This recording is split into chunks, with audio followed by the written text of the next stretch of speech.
Australia is freaking far, guys. This visa also allows me to work and to also study, but there's a huge housing crisis going on in Australia right now. Going through the immigration was easy. From Doha to Melbourne, 13 hours 35 minutes. Thank you to everyone that has been subscribing in the last few months. I've gotten like over 100 subscribers in just a month. It has been really great it's been really good for me on this channel. Hey guys, welcome back to another sit down vlog with me. My name is Abby, and in today's vlog I'll be talking about how much it did cost me to move down here to Australia. I've been getting questions like, how much is the tuition fee, how much is rent, how much was my visa, how long it took, and all of that. And I need to say that I did not come to Australia on a student visa or a work visa. I did arrive to Australia on a prospective marriage visa under the subclass 300. So it's a different category of visa entirely. Like, I've even tried to go check out other Nigerians that live in Australia and they make content about coming into Australia, and the rest, they are mostly on either they accompany their partner, or they are here on a work visa, or they're here on a student visa. But in my own situation, I am here because my husband is Australian and I was granted visa based on we were engaged, and we did actually got married last month, and it was a beautiful ceremony. But still, I'm still going to talk about how much the visa cost. I mean, Australia is, I'm just like any other country. There are several ways to go into the country, either as a tourist, as a student, as a worker, as a wife, as, whatever it is, whatever type of visas that you can use to enter any country. Australia has it all. So your option is not limited. This is just based on my own situation and how I arrived here in the country. So I've also been getting questions like accommodation, how much I pay for flights, how long we waited for the visa, and the rest. Let me take a sip. So like I said, my visa is a prospective marriage, and it is under the subclass 300 right there. See that? And basically the conditions of my visa was that we're not to be married before I entered Australia. So before my first entry, we're not supposed to be married. And then I am also supposed to get married within the validity of my visa. And this visa grants me multiple entries into Australia. Let's say I want to go back to Nigeria right now. I can actually go back for a few months and then come back. So I am allowed to do that with this visa. And I do actually love this visa also because as a prospective spouse waiting to be, or that is married to an Australian now, this visa also allows me to work and to also study. So that is the beauty of having this visa, really. I mean, aside from the fact that finally I get to be with my fiancé, or I get who is now my husband. So basically that is just the whole thing about the prospective visa. Now that we've gotten married, there is another visa that we have to apply for, and that will take several. It has its own conditions and it has its own requirements and the amount and all of that. So when we applied for this visa, we submitted our application on April 15th of last year, and then 2 months before that, we spent 2 months just gathering information. We had to provide evidence for our relationship and so much more. I'm not going to go into that in this video because this video is not for that. Okay, so it took us 2 months to gather information. It was like a 17-page of application that we had to file. There were information from my fiance then, and there were information from me, and so on and so forth. And so a month after we filed for the application, I went for biometrics, and then a few days later I went for a medical examination, because that is also required to enter Australia. Now, it took us, for my prospective marriage visa, it took us 5 months to get it, okay, which is a good record time in any visa application, because the maximum time that you can wait for this visa is 35 months. That is when the Department of Home Affairs, they conclude, that's how long it takes them, 35 months. But we were able to get our own grant at 5 months, and I am just so grateful that we had a lawyer and we're working so hard in the background to put everything together. This visa, this prospective marriage visa, if I tell you the amount, it cost 8,000 Australian dollars to get this visa. Okay, so you might be screaming that, oh, it's so expensive. It's the category of visa that I am in. I'm sure by the time you check for student visa, the price is different. By the time you check for tourist visa, it is totally different. By the time you check for work visa, your employee has to bring you. They have to pay for, your visa, your flights and accommodation and all of that. So that was what we paid for this visa. After I got the visa, I started looking for flights. So I contacted my the local agents that I know that do international flights, and then I also went around to other external local agents that I've never worked with, and I shopped for prices, because that's really important. Pricing also matters too, especially if depending on the type of budgets we have. So I went to Sheraton, I also went to Transcorp, I went to several agents there, and I spoke to a particular agent and I saw that the price was fair. And also I looked at the connection, right? Because that is also really important. Once I'm getting 2 connections or 3 connections for an international flight, that is a red flag for me. So my flight was from Abuja to Doha to Melbourne. All right, that was it. Now, before the agent actually accepted my money, she confirmed, she wanted to be sure, because I was booking a one-way flight, right? So she was like, how can you be booking a one-way flight when you're going to Australia? And I said, well, ma'am, I am going to get married in Australia. And she was like, okay, I understand. Because if it was a tourist visa, you need a return flight also. You understand? They need to know that you will be willing to leave the country. So once she saw that I was going to get married in Australia, there was no need for any other thing. So she just booked my flight for me. So this is, I'm not sure if you guys can see it properly. I'll have to do a recording of it. My flight was in the afternoon. The flight from Abuja to Doha is 6 hours, 15 minutes. And then I had 7 hours layover in Doha. And then from Doha to Melbourne, 13 hours, 35 minutes. Okay?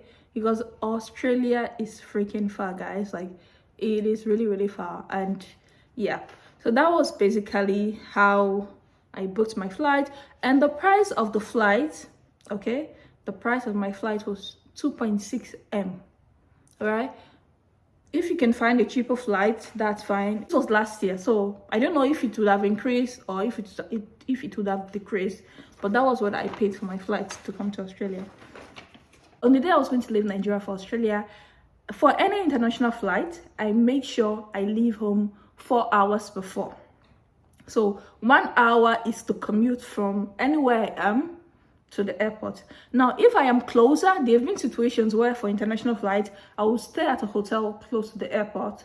So maybe 30 minutes or 10 minutes, I'm already at the airport. I can leave 3 hours, 20 minutes for that. But if I am coming from my home or any part of, Abuja that I might be, I usually schedule 4 hours for leaving, because I got questions like this too. Like, what time do you leave for the airport? I leave 4 hours ahead. Okay, so 1 hour to commute, you won't use up to that 1 hour if you're leaving any part of Abuja, basically. 3 hours for your processing. Okay, now for Qatar Air, when I was traveling, that was during the World Cup. There were a lot of Nigerians going for the World Cup. When I got to the airport, so we started with a bag checking in first before they check my visa actually. So for Qatar Air, you're allowed 2 big bags, 23 kg each, and then 110 kg. When I got to the check-in counter, the Nigerian staff there, they were a bit grumbly. They were like, oh, for Australian visa, they have to confirm. So basically the confirmation is that they have to download the app called Vivo. So you download the app, and then on here, like I've got down at the bottom here, I've got my visa information. So they would impute the information, and then they would see that your visa has been granted. Okay, so the guy was grumbly, and I was just standing there for like 5 minutes, and I got tired, and I was like, you know what, what's the app? He said Vivo. So I downloaded it, I imputed the information. Even before he got the visa grant, I got my own visa grant. Okay, so they will be checking, even if you have a printed copy, they will be checking your visa. They will be confirming it's on the Vivo app. All right, so after that was done, I had other issues with immigration because they said the stamp was missing on my passport, blah blah blah. I've got a video on my first travel video. I explained the whole situation that happened. Just make sure you've got all of your documentation. Even let's say you've got like multiple passports, like 2 or 3. Anywhere you're going, make sure you are carrying that 3 or 4, 2 or 3 passports, because a particular stamp might be in there and then there's another stamp is not in there. Just make sure you've got all of your documentations. When I went for my biometrics in May, the first time that they called me, I was told that the person that did my biometrics for me told me that before I leave, once they grant me my visa, that I should go on digital passenger declaration 72 hours before my entry into Australia. I should go and fill in this information. And I did that. So I go online and I did all of the filling in, and it was good. Now, before you land into Australia, maybe a few hours before, they will give you a declaration form for you to declare everything you're bringing into the country. Because I think anywhere in the world, you still have to do your declaration, but Australia is the strictest I've seen in regards to that. I had heard of it and I had watched some videos about it. So few weeks before I traveled, I actually downloaded the declaration card and I just played around with it. I filled in the information so that I wouldn't be nervous. I knew everything that I had. I knew all of the ingredients and items that were in my bag. So I filled that in and I was good to go. Now, I also get information about accommodation, right? Accommodation in Australia, what is it like? Australia is a country where they're looking for people, where they're looking for people to do certain jobs. They're looking for nurses, they're looking for aged carers, they're looking for programmers and the rest. There's a shortage of skill in Australia. But then you're going to make the money in Australia, that's for sure, if you're in any of this field. But you need to know that there's also a high cost of living in Australia. And you also need to know that people are going homeless in the country because there's not enough accommodation in the country. And there are landlords that are increasing their rent outrageously. So as an immigrant coming into the country, when it comes to accommodation, these are the things that I did. Now, I stayed in a hotel for my first 2 days before I now went to meet my husband. So that's the first thing. But if this was a different situation, I probably would not stay in a hotel. I would stay in a hostel. And I've done this in several parts of the world. So you can stay in a hostel or you can look for shared accommodation.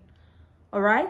And then just go with that for the meantime till you can actually find a permanent situation, or you could find another African that you want to share a place with or share an accommodation with. So that's just an option right there. It's just an opinion. It's just an advice. Okay, you don't have to do it. If you've got maybe a sister here, then you don't need to rent. I live in my husband's house, so my accommodation situation in Australia is different. All right, but there's a huge housing crisis going on in Australia right now, so you need to be aware of that. Going through the immigration was a lengthy process. We're just standing in line. There were a lot of people. I feel like the number of foreigners coming into Australia were even more than the local Australians coming into the country. Okay, that was that. But once they checked my papers, I got my bags and I went through the declaration line.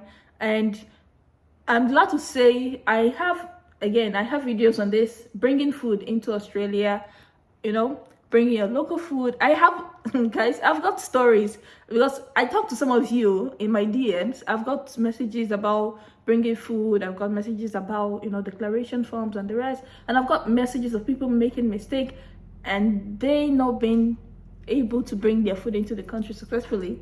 Okay, I guess not just though. So go and watch my videos on bringing food into the country, how I successfully did mine. I'll be doing more content on that, and probably, you know, just general knowledge about living in Australia and the rest. There's so much content out there. I'm not the only content creators. So an opinion, if you're looking for opinion, just go on several channels and, you know, seek out for more. And if you've got questions, I am always happy to help. If it is within my scope of knowledge, if it's something that you know, I am happy to share with you guys. You know, I don't hold anything back. I tell you as it is, what I know, and even if I don't know, I'm still going to ask other people. And thank you to everyone that has been subscribing in the last few months. I've gotten like over 100 subscribers in just a month. It has been really great. It's been really good for me on this channel. Thank you. And I'm hoping to bring more content about living in Australia and life here, and how to successfully come into Australia, how to integrate into the society. Thank you for watching this vlog, and see you next.